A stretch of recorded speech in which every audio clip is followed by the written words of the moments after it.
कुएं की 3 जादुई परी। सुंदरपुर गांव में स्वरा अपने माता पिता और नानी के साथ रहती थी। स्वरा दिखने में बहुत ही सुंदर और भोली थी। स्वरा की माँ रागिनी अक्सर बीमार रहा करती थी। बाबा, माँ को क्या हुआ है? माँ हमेशा लेटी क्यों रहती है? बेटा, माँ की तबीयत खराब है, इसलिए माँ लेटी हुई है। मैं जल्दी से खूब सारे पैसे इकट्ठे करके तुम्हारी माँ का बहुत बड़ा अस्पताल में इलाज करवाऊंगा और तुम्हारी माँ जल्दी ठीक हो जाएगी। माँ, आप बिल्कुल भी चिंता मत करो। पापा ने कहा है वो बहुत जल्दी बहुत सारे पैसे इकट्ठे करके आपका इलाज करवाएंगे, फिर आप बिल्कुल ठीक हो जाओगी। हाँ मेरी बच्ची। स्वरा बेटा, माँ को ज्यादा तंग नहीं करते, आओ खाना खाते हैं। इसी तरह दिन बीत रहे थे। एक दिन स्वरा के पिता राघव खेतों में काम कर रहे थे। तभी एक जहरीले सांप ने आकर उन्हें काट लिया और उनकी वहीं पर मृत्यु हो गई। राघव के मर जाने के बाद घर की स्थिति दिन प्रतिदिन खराब होती जा रही थी। घर में कोई कमाने वाला तो था नहीं और इधर रागिनी की तबीयत भी बिगड़ती जा रही थी। ये सब देखकर स्वरा शहर जाकर नौकरी करने का ठान लेती है और वो नानी से शहर जाने का जिद करने लगती है। स्वरा, मेरी फूल सी बच्ची, तू अकेले शहर में जाकर क्या करेगी? तो बहुत भोली है, तुझे तो कोई भी आसानी से ठग लेगा। नानी, आप चिंता ना करें, माला बुआ भी तो वहीं रहती है, मैं उनके घर रुक जाऊंगी।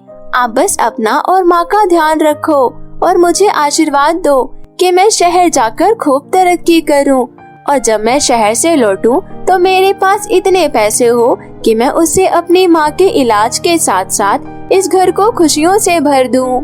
ऐसा ही हो मेरी बच्ची, हमारे बुढ़ापे का एकमात्र सहारा तू ही तो है। जा, मेरा आशीर्वाद सदैव तेरे साथ है। ठीक है नानी, मैं चलती हूँ, प्रणाम, माँ का ध्यान रखिएगा। नानी स्वरा को कुछ कपड़े की गठरी के साथ खाने का कुछ सामान बांध देती है। स्वरा गांव से चलते चलते शहर की तरफ जा रही होती है। काफी दूर निकल जाने के बाद स्वरा को भूख लगती है। तभी रास्ते में उसे कुआं दिखाई पड़ता है। वो शहर पहुँचने ही वाली थी। चलो इसी कुएं के पास बैठकर पहले कुछ खा लेती हूँ, फिर आगे जाऊंगी। स्वरा कुएं के चबूतरे पर बैठकर अपने खाने की पोटली खोलती है। उसकी पोटली में सिर्फ 3 रोटी ही बची होती है, जिसे देख स्वरा सोचती है, 1 खाऊं या 2 खाऊं या तीनों खा जाऊं। उस कुएं में 3 परियां रहा करती थी। लगता है किसी को हमारा पता लग गया है और वो हमें खाने को सोच रही है। 1 खाऊं, 2 खाऊं या तीनों को खा जाऊं, हमें जल्द ही कुछ करना होगा। तभी कुएं से तीनों परी निकलकर बाहर आती है। तुम कौन हो लड़की और हमें क्यों खाना चाहती हो? तुम्हें जो चाहिए तुम वो हमसे ले लो, पर हमें मत खाओ। नहीं नहीं, मैं आपके खाने की बात नहीं कर रही, मैं तो अपने खाने की बात कर रही हूँ। ये देखो, मेरे पास 3 रोटियां हैं, उसी की बात कर रही हूँ। आप लोगों को क्या लगा? ये सुनकर सभी परियां भी जोर जोर से हंसने लगती है। अरे, तुमने तो हमें डरा ही दिया था। वैसे तुम इस घने जंगल में यहाँ पर अकेले क्या कर रही हो?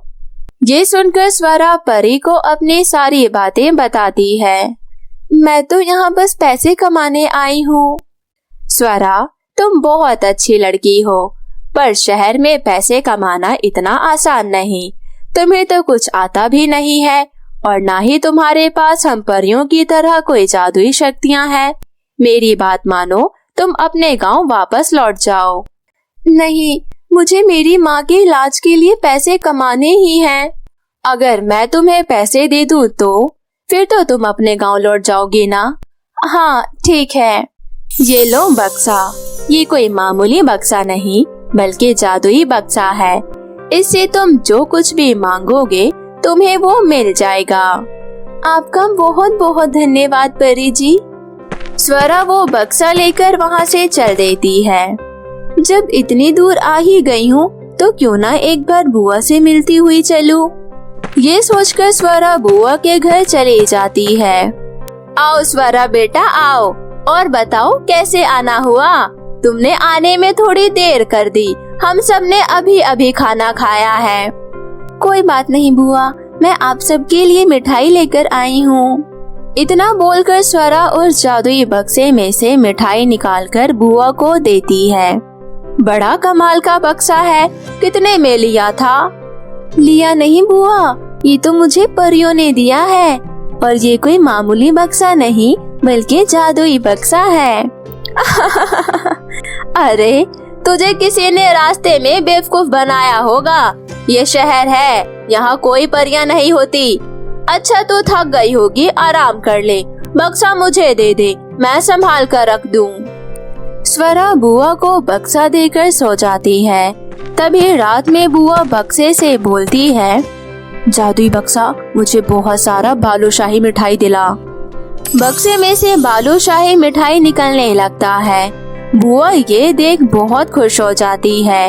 वो रात में ही स्वरा के उस बक्से को चुरा लेती है और उसकी जगह दूसरा बक्सा रख देती है। सुबह होने पर, बुआ अब मैं चलती हूँ, मेरा बक्सा मुझे दे दो। इतनी भी क्या जल्दी है, जरा अपने बक्से का जादू हमें भी तो दिखा। क्यों नहीं बुआ। स्वरा जैसे ही जादुई बक्से में से कुछ भी मांगती, बक्सा ज्यों का त्यों ही था, उसमें कोई जादू नहीं होता। मैंने तो कहा ही था कोई जादू नहीं होता, तुम्हें किसी ने बेवकूफ बनाया होगा। ये कैसे हो सकता है बुआ, मैं अभी आती हूँ। इतना बोलकर स्वरा उस कुएं की परियों के पास आती है। वाह परियों वाह, बहुत अच्छा बेवकूफ बनाया आप लोगों ने मुझे। क्या हुआ स्वरा? फिर स्वरा परी को सारी बात बताती है। परी को माजरा कुछ समझ आ जाता है। इस बार परी स्वरा को दूसरा बक्सा देती है। स्वरा फिर से उस बक्से को लेकर बुआ के घर रात में रुकती है। उसकी बुआ दोबारा उस बक्से को चुराने की कोशिश करती है। तभी बक्से से एक रस्सी और डंडा निकलता है। रस्सी बुआ का हाथ बांध देती है और डंडा बुआ की खूब पिटाई लगाता है। अरे स्वरा मेरी बेटी, बचा ले मुझे, ये डंडा मुझे नहीं छोड़ेगा। पर बुआ ये आपको मार क्यों रहा है? अरे डंडा रुक जाओ, क्यों मार रहे हो मेरी बुआ को? जल्दी से सच बता दो, वरना मार मार के तुम्हारा कचूमर बना दूंगा। बताती हूँ। स्वरा बेटा मुझे माफ कर दे, मैंने ही तुम्हारा पहले वाला बक्सा बदल दिया था। बेटा मैं तुम्हारा बक्सा तुम्हें लौटा रही हूँ, प्लीज मुझे माफ कर दे। इतना बोलकर बुआ पुराने वाले बक्से को लेकर स्वरा को दे देती है। तभी वो डंडा अपने आप गायब हो जाता है। स्वरा उस बक्से को लेकर अपने गांव आ जाती है।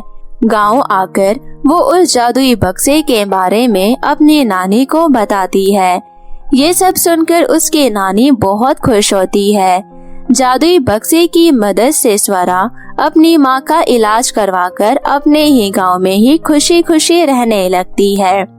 तो मेरे प्यारे दोस्तों, कैसी लगी आपको मेरी ये कहानी, मुझे कमेंट करके जरूर बताएं और इसे अपने दोस्तों के साथ भी शेयर करें। और हाँ दोस्तों, अगर आपने अब तक मेरे चैनल को सब्सक्राइब नहीं किया है तो जल्दी से नीचे लाल बटन दबाकर अभी सब्सक्राइब कर ले और साथ ही इस बेल आइकन को दबाना ना भूले।